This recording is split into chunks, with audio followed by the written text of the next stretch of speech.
Terima kasih atas kesempatannya. Nama saya Samna Roro Raja Maharani dengan NIM 2017-210-758. Di sini saya akan menjelaskan tentang definisi tanggung jawab sosial perusahaan. Dalam menjalankan kegiatan usaha, pasti berdampak pada lingkungan di sekitar perusahaan. Nah, dampak ini sangat mempengaruhi kelangsungan hidup perusahaan tersebut. Maka dari itu, perusahaan-perusahaan saat ini mulai sadar untuk menerapkan tanggung jawab sosial perusahaan atau corporate social responsibility memiliki beragam definisi. Namun, pada intinya mereka memiliki arti yang sama. Nah, tanggung jawab sosial di sini merupakan sebuah komitmen perusahaan untuk mensejahterakan masyarakat dan lingkungan melalui praktik bisnis yang dijalankan oleh organisasi. Masyarakat yang demokratis menjadikan tanggung jawab sosial perusahaan sebagai pelindung citra perusahaan, di mana perusahaan bertanggung jawab secara sosial dan lingkungan dengan menciptakan etika bisnis yang berkelanjutan. Perusahaan menjalankan tanggung jawab sosial untuk mempertahankan reputasinya. Apabila reputasi perusahaan ini dipertahankan, maka akan berdampak pada peningkatan kegiatan operasional perusahaan yang nantinya akan memberikan keuntungan sendiri bagi perusahaan tersebut. Jadi, tanggung jawab sosial ini sangat penting untuk diterapkan dalam perusahaan. Terima kasih. Selanjutnya akan dijelaskan oleh rekan saya. Assalamualaikum warahmatullahi wabarakatuh.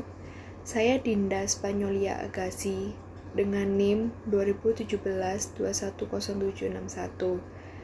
Di sini saya akan melanjutkan presentasi dari rekan saya, yaitu teori stakeholder dan teori legitimasi. Yang pertama, teori stakeholder.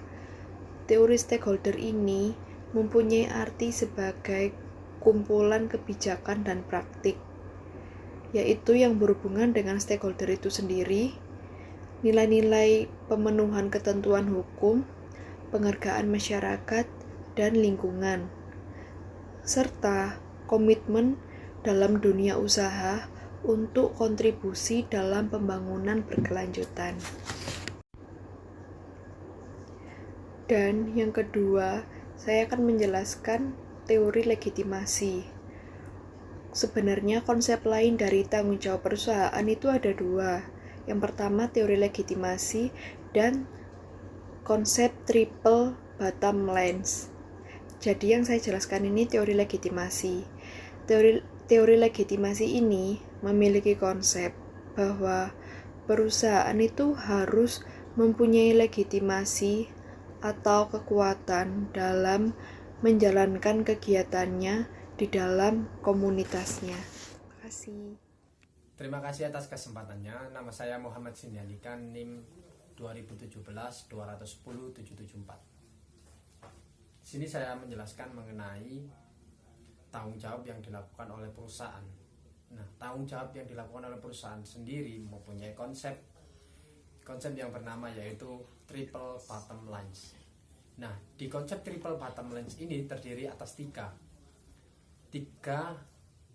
tantangan yang harus dihadapi oleh perusahaan. Yang pertama yaitu profit, planet, dan people. Nah, bicara mengenai profit, tentunya perusahaan manapun pasti ingin mendapatkan profit yang semaksimal mungkin. Dengan cara bagaimana? Dengan cara misalnya kalau perusahaan manufaktur itu dengan cara mencari bahan baku yang memang harganya sangat murah dan diolah nanti akan menghasilkan keuntungan yang sangat tinggi. Nah, perusahaan tidak lepas hanya di situ saja. Perusahaan juga harus mementingkan kondisi alam di sekitarnya.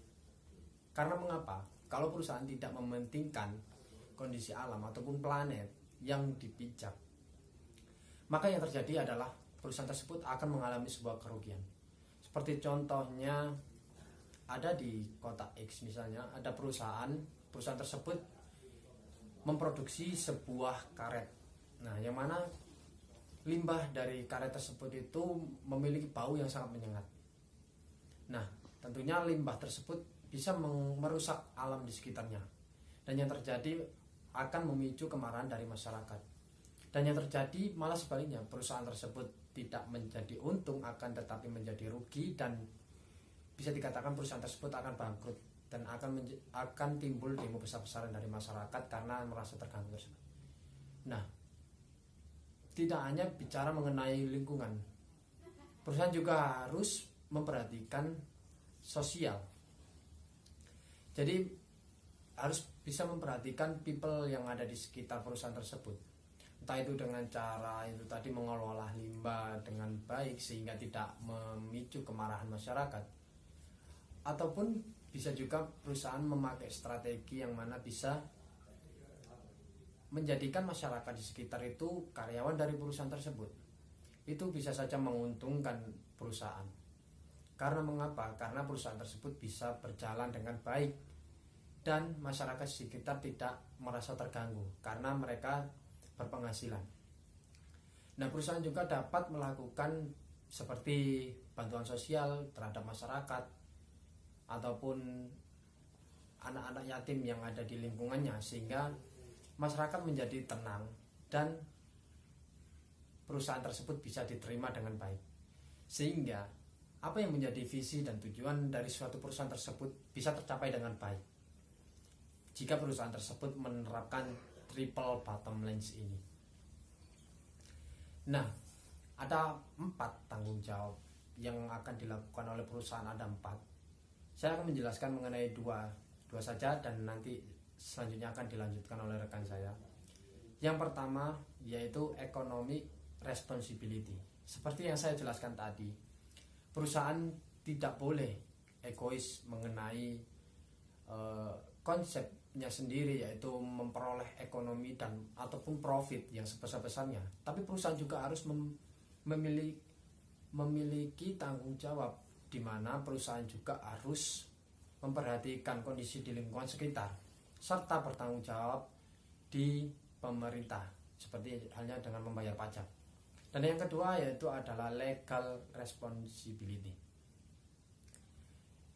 di mana di saat ini banyak sekali perusahaan-perusahaan yang ilegal.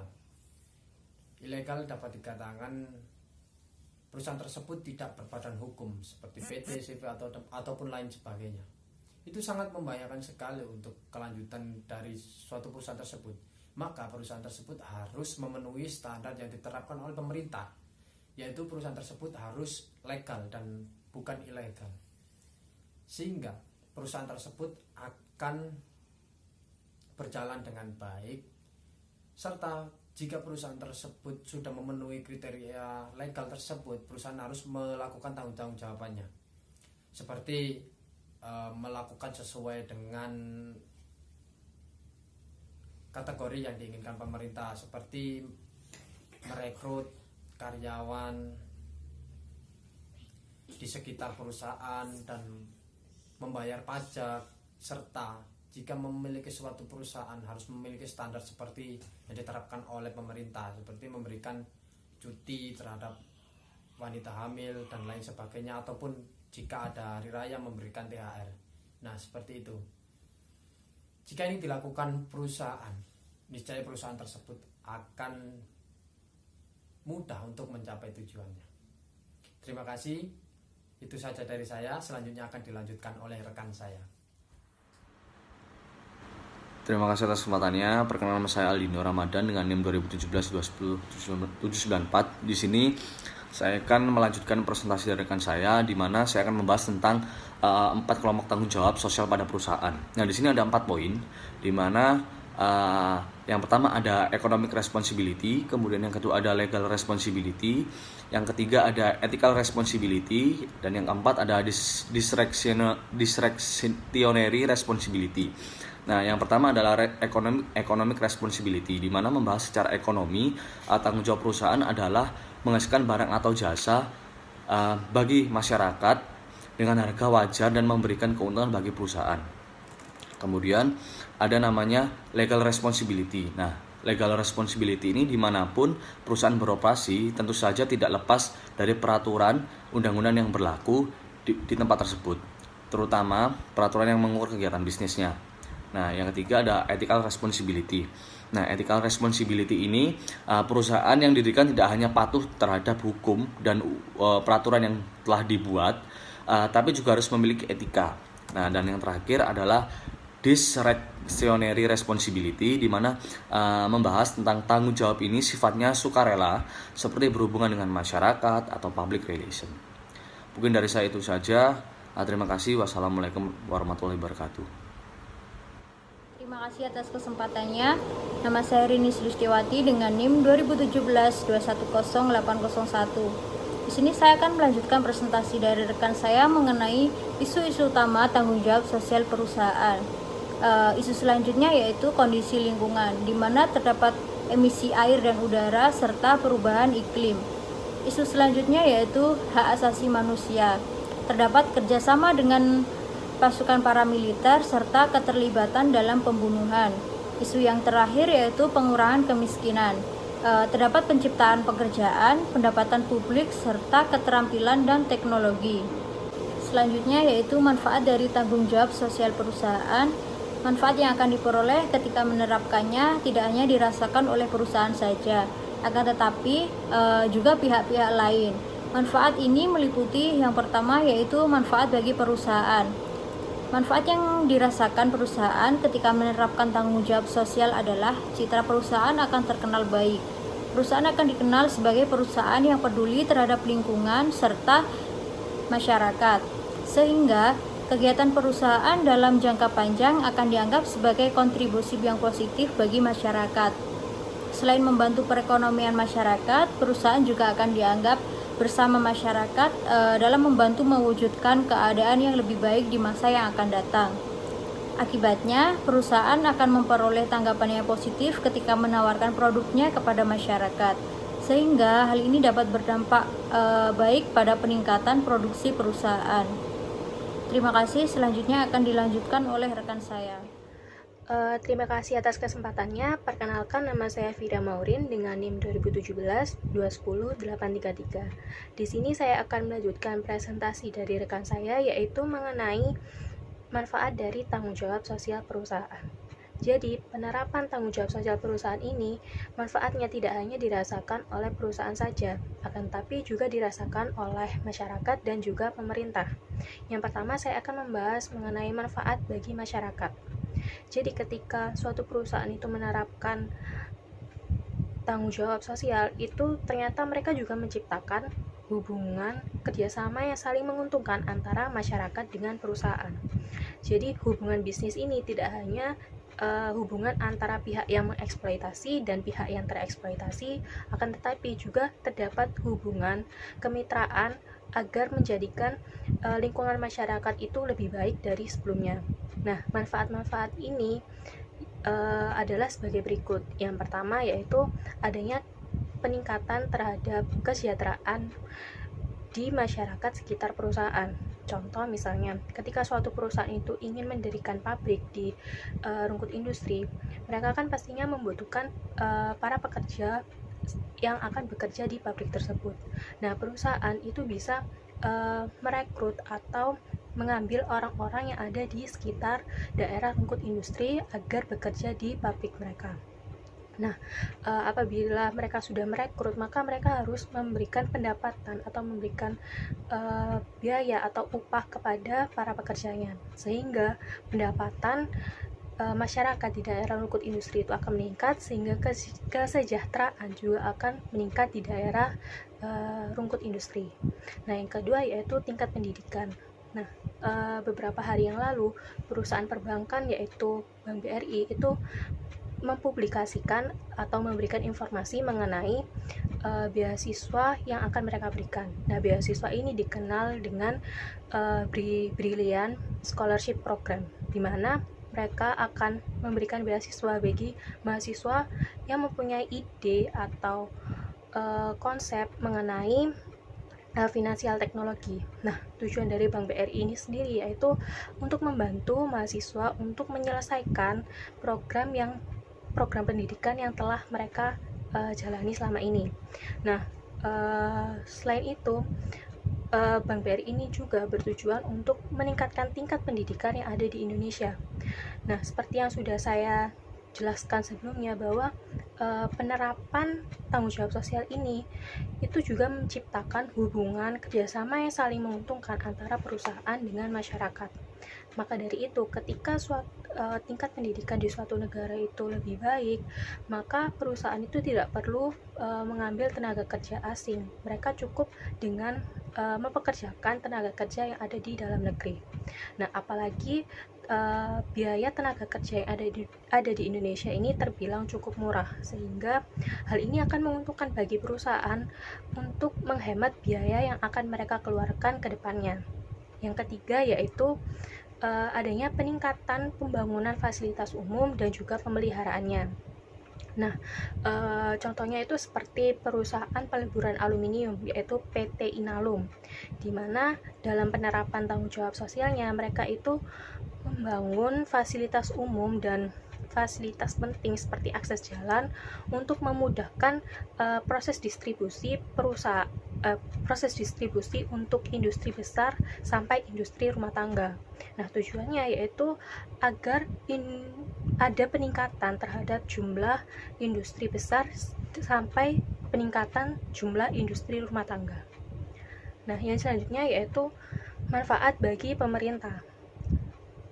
Dengan penerapan tanggung jawab sosial ini, sebenarnya perusahaan itu membantu pemerintah untuk meningkatkan kesejahteraan rakyat. Jadi pemerintah di sini tidak hanya sebagai wasit yang menetapkan aturan antara hubungan masyarakat dengan dunia bisnis, dan jika perusahaan itu melanggar maka akan mendapatkan sanksi.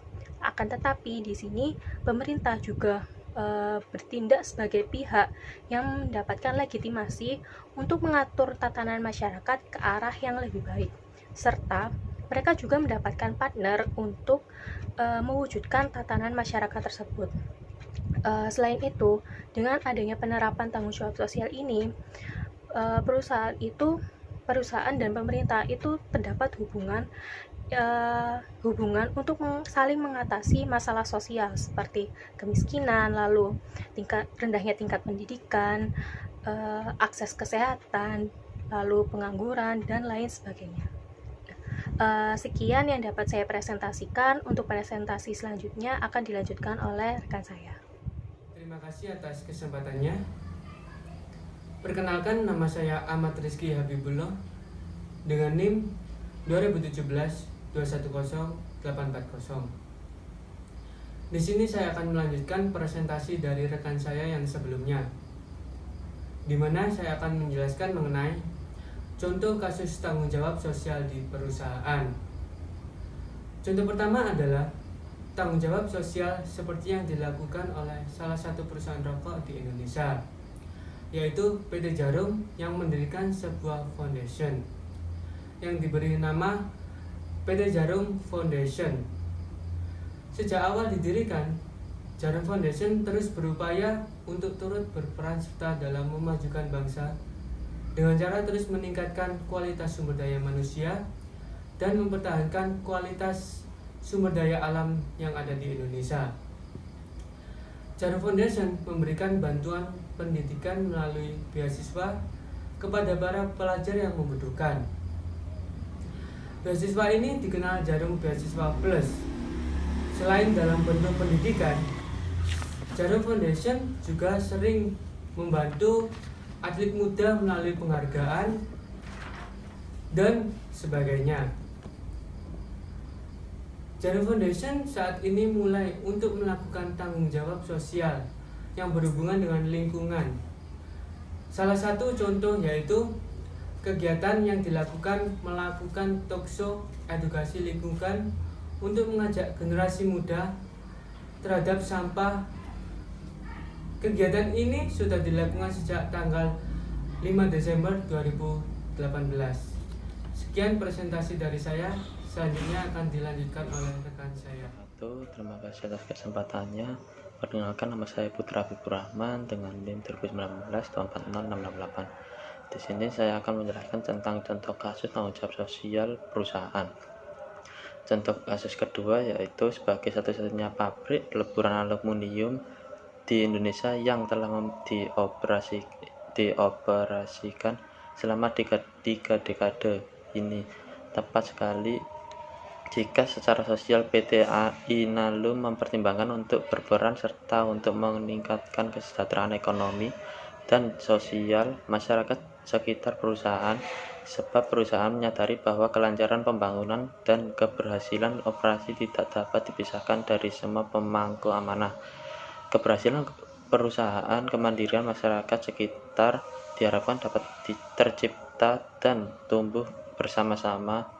Di samping itu, kesejahteraan sosial dan perkembangan ekonomi regional merupakan fasilitas bagi perusahaan untuk mencapai misi, visi, dan nilai-nilainya. Oleh karena itu, sejak awal berdiri, kebijakan tanggung jawab sosial kepada pemangku amanah masih mendapat perhatian dan dukungan dari perusahaan. Sekian presentasi dari saya. Terima kasih. Assalamualaikum warahmatullahi wabarakatuh. Nama saya Laras Asri Dwi Permatasari, NIM 2019-240-815 akan menjelaskan tentang CSR dari PT Freeport Indonesia. CSR dari PT Freeport Indonesia yakni terbagi menjadi 3, yaitu dari bidang kesehatan, bidang pendidikan, dan juga infrastruktur dan pengembangan ekonomi. Yang pertama yaitu dari bidang kesehatan. PT Freeport sudah mencatat sebanyak 170.000 kunjungan ke fasilitas kesehatan yang sudah dibangun dan dibiayai dari dana kemitraan PT Freeport. Yang kedua yaitu dari bidang pendidikan. PT Freeport sudah memberikan 650 beasiswa per tahun untuk warga asli Papua. Yang ketiga ini yaitu dari bidang infrastruktur dan pengembangan ekonomi. Dari bidang infrastruktur ini, PT Freeport sudah membangun rumah sakit, jembatan, kompleks olahraga, dan lain sebagainya. Dan pada pengembangan ekonomi, PT Freeport Indonesia melakukan pembinaan 118 pengusaha lokal sehingga setidaknya dapat membuka lapangan pekerjaan baru.